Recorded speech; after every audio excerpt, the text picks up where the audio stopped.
Hello boys and girls! Today I'm going to tell you a story of Beatrix Potter. I'm going to tell you Peter Rabbit. Once upon a time there were 4 little rabbits, and their names were Flopsy, Mopsy, Cottontail and Peter. They lived with their mother in a sandbank underneath the roof of a very big fir tree. "Now, my dears," said old Mrs. Rabbit one morning, "you may go into the field or down the lane, but don't go by Mr. McGregor's garden. Your father had an accident there. He was put in a pie by Mr. McGregor. Now run along and don't get yourself into mischief. I am going out." Then old Mrs. Rabbit took a basket and her umbrella and went through the woods to the baker's. She bought a loaf of brown bread and 5 currant buns. Flopsy, Mopsy and Cottontail, who were good little bunnies, went down the lane to gather blackberries. But Peter, who was very naughty, ran straight away to Mr. McGregor's garden and squeezed under the gate. First he ate some lettuce and some French beans. Then he ate some radishes. And then, feeling rather sick, he went to look for some parsley. But round the end of the cucumber frame, whom should he meet but Mr. McGregor? Mr. McGregor was on his hands and knees planting out young cabbages. But he jumped up and ran after Peter, waving the rake and calling out, "Stop, thief!" Peter was most dreadfully frightened. He rushed all over the garden, for he had forgotten the way back to the gate. He lost one of his shoes among the cabbages, and the other shoe among the potatoes.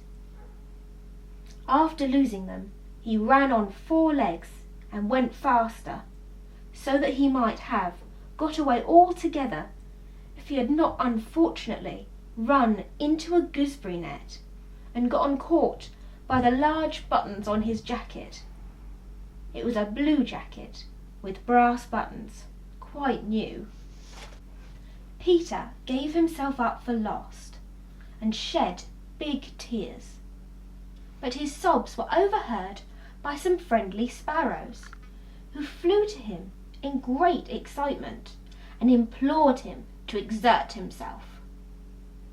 Mr. McGregor came up with a sieve, which he intended to pop on top of Peter, but Peter wriggled out just in time, leaving his jacket behind him, and rushed into the tool shed and jumped into a can. It would have been a beautiful thing to hide in, if it had not had so much water in it. Mr. McGregor was quite sure that Peter was somewhere in the tool shed, perhaps underneath a flower pot. He began to turn them over carefully, looking under each. Presently Peter sneezed. "Kerchwitzy!" Mr. McGregor was after him in no time, and tried to put his foot on Peter, who jumped out of the window, upsetting 3 plants. The window was too small for Mr. McGregor, and he was tired of running after Peter, so he went back to his work.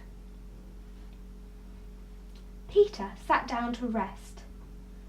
He was out of breath and trembling with fright, and he had not the least idea which way to go.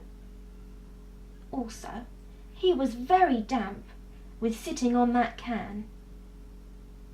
After a time he began to wander about, going lippity-lippity, not very fast, and looking around all the time. He found the door in the wall, but it was locked, and there was no room for a fat little rabbit to squeeze underneath. An old mouse was running in and out over the stone doorstep, carrying peas and beans to her family in the woods. Peter asked the way to the gate, but she had had such a large pea in her mouth that she couldn't answer. She only shook her head at him. Peter began to cry. Then he tried to find his way straight across the garden, but he became more and more puzzled.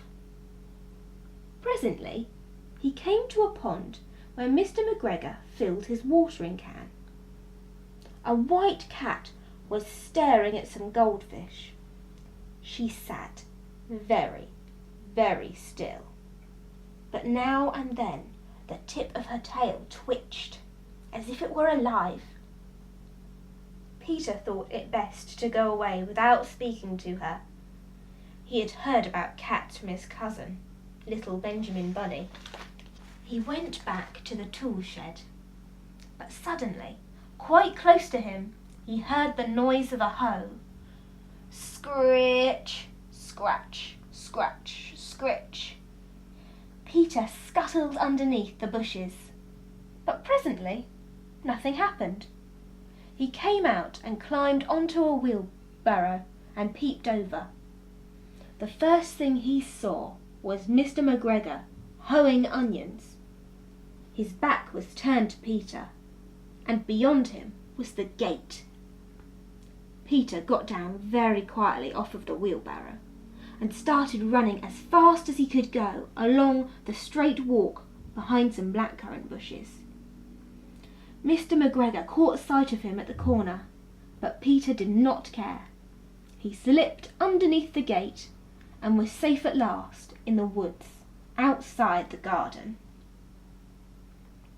Mr. McGregor hung up the little jacket and shoes for a scarecrow to frighten the blackbirds.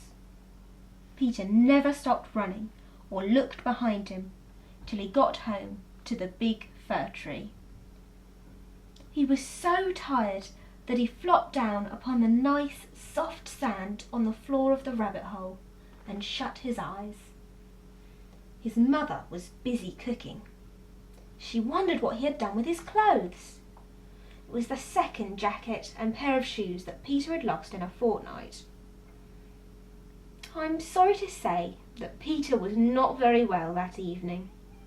His mother put him to bed and made him some chamomile tea, and she gave a dose of it to Peter.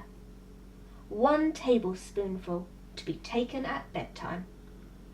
But Flopsy, Mopsy and Cottontail had bread and milk and blackberries for supper.